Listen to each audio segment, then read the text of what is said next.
5 দিন ধরে বিক্ষোভ মিছিল করছি। আমরা যে ক্যাম্পাসগুলো আছি সরকারি টেক্সটাইল ইঞ্জিনিয়ারিং কলেজ, এখানে আমাদের পর্যাপ্ত পরিমাণে শিক্ষক নেই এবং আমরা যদি দেখি শিক্ষক নিয়োগ পদ্ধতি যেখানে নন ক্যাডার শিক্ষক নিয়োগ হয় এবং ওইখানে একজন ডিপ্লোমাধারী সে সহজে শিক্ষক হতে পারে। আমাদের একজন ল্যাব অ্যাসিস্ট্যান্ট সে চাইলে প্রিন্সিপাল হতে পারে।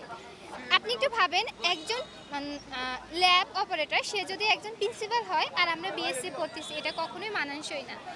বা একজন নন ক্যাডার শিক্ষক হয়ে আসলো, সে যখন ক্যাডার হয়ে যাবে সে কখনো এই ক্যাম্পাসে থাকবে না। তাহলে এছাড়া এই যতগুলো ক্যাম্পাস চলতে যে পর্যাপ্ত পরিমাণে আমরা শিক্ষক পাচ্ছি না। আমি যদি ক্লাসের কথা বলি, আমাদের বড় জোর সেমিস্টার ফাইনালের 15 দিন আগে ক্লাস হয় 2 দিন ক্লাস নাই, 2 দিন হচ্ছে আমাদের পুরো সিলেবাস শেষ করে দেয়। আজকে আমরা এই প্রতিবাদে আমরা আমরা পশ্চিম বাংলার বিরুদ্ধে হচ্ছে এক সম্মান জানিয়ে দাহ করতেছি এবং বিক্ষোভ মিছিল আয়োজন করতেছি, যাতে আমরা আশা করি যাতে পশ্চিমবঙ্গে তাড়াতাড়ি আমাদের শিক্ষক নিয়োগ দেয় এবং আমাদের এই সকল সমস্যা বা দাবি মেনে নেয়। টেক্সটাইল ইঞ্জিনিয়ারিং কলেজগুলো নানাবিধ বৈষম্যের শিকার, যার মধ্যে অন্যতম হচ্ছে শিক্ষক সংকট। শিক্ষক সংকট এমন পর্যায়ে গিয়ে দাঁড়িয়েছে, আমাদের প্রতিটা ক্যাম্পাসে 45 থেকে 50 জন শিক্ষকের স্থায়ী পদ থাকলেও আমাদের এখানে কার্যত শিক্ষক আছে 6 থেকে 7 জন, যা আমাদের উচ্চশিক্ষায় এবং মানসম্মত শিক্ষার অন্তরায় হিসেবে আমরা মনে করি।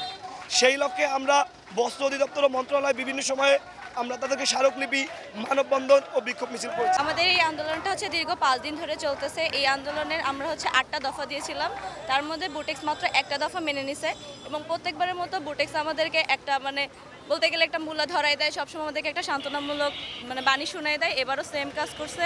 আমাদের কোনো শিক্ষক নেই, কিন্তু তারা দিনের পর বস্ত্র অধিদপ্তর দিনের পর দিন শুধু ক্যাম্পাস বাড়াই চলতেছে। আমাদের টিচারদের নিয়ে অন্যান্য ক্যাম্পাসে ক্লাস করাইতেছে, যার কারণে আমরা আমাদের টিচারদের কাছ থেকে প্রপার করে শিখতে পারতেছি না এবং আমাদের যে গেস্ট টিচাররা আসেন তারা আমাদের প্রপার ল্যাব ফ্যাসিলিটিস পাইতেছে না, কারণ শুক্রবার দিন আমাদের ক্লাস হয়। বাংলাদেশে আমরা তো উন্মুক্ত বিশ্ববিদ্যালয়ে পড়ি না যে আমরা শুক্রবারে ক্লাস করব। সো আমাদের জন্য এটা খুব মানসিক একটা প্রেশার যায় এবং শুক্রবার টানা আমাদের দেখা যায় সকাল 8টা থেকে সন্ধ্যা পর্যন্ত ক্লাস হয়, টানা ক্লাস হয়। এটার বিরুদ্ধে আমরা আমরা এক একটা করে কর্মসূচি রাখতেছি। যেমন আমরা প্রথম দিনে শাটডাউন দিয়েছিলাম, পরবর্তীতে তারা এটা শুধু তারা একটা বৈঠকে বসে তারা আমাদের মাত্র একটা দাবি মেনে নিছে। তো আমরা এইটা আমাদের মেইন যে দাবি যে শিক্ষক সংকট, এটা মানতেছে না, যার কারণে আজকে আমাদের এই কর্মসূচি চলতেছে। এই দাবির মূল লক্ষ্য হচ্ছে বস্ত্র মন্ত্রণালয় রিসেন্টলি আমাদের দাবিগুলো নিয়ে তারা নিজস্বভাবে বুটেক্স থেকে মিটিং করে তারা আমাদের একটা দাবি শুধু মেনে নিয়েছে, বাকি যে 7টা দাবি ছিল একটা দাবিও তারা মেনে নেয়নি। তাই আমাদের আজকের মেন দাবি হচ্ছে আমাদের যে রিটেক নামক যে অভিশাপ, এটা থেকে আমাদের ভর্তি ফি কমিয়ে, আমাদের রিটেক ফি কমিয়ে নেওয়া, আমাদের সাপ্লিমেন্টারি পরীক্ষা যাতে চালু করা হয়, আমাদের কলেজগুলোতে যে শিক্ষক সংকট, অর্থাৎ আপনারা দেখে থাকবেন টেক্সটাইল ইঞ্জিনিয়ারিং কলেজ শুধু বাড়তেই আছে কিন্তু কোনো শিক্ষক নিয়োগ হচ্ছে না।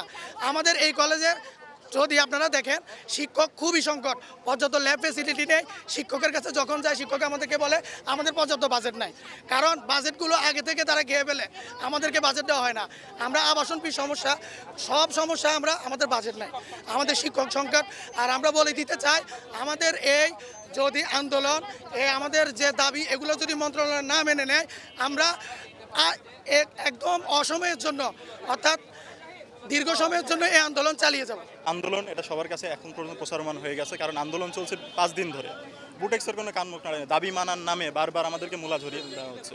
আমাদের যৌক্তিক দাবিগুলা শিক্ষক সংকট নিরসন চাই এবং অবশ্যই বাজেট দুর্নীতিটা দূর করতে হবে এবং আমাদের যে আনুষঙ্গিক 7 দফা দাবি আছে সবগুলো পূরণের লক্ষ্যে আমরা এই আন্দোলন চালিয়ে যেতে চাই। এই আন্দোলন কঠোর থেকে কঠোর কর্মসূচি দিতে বাধ্য করবে যদি আমাদের এই দাবি না মেনে নেয়।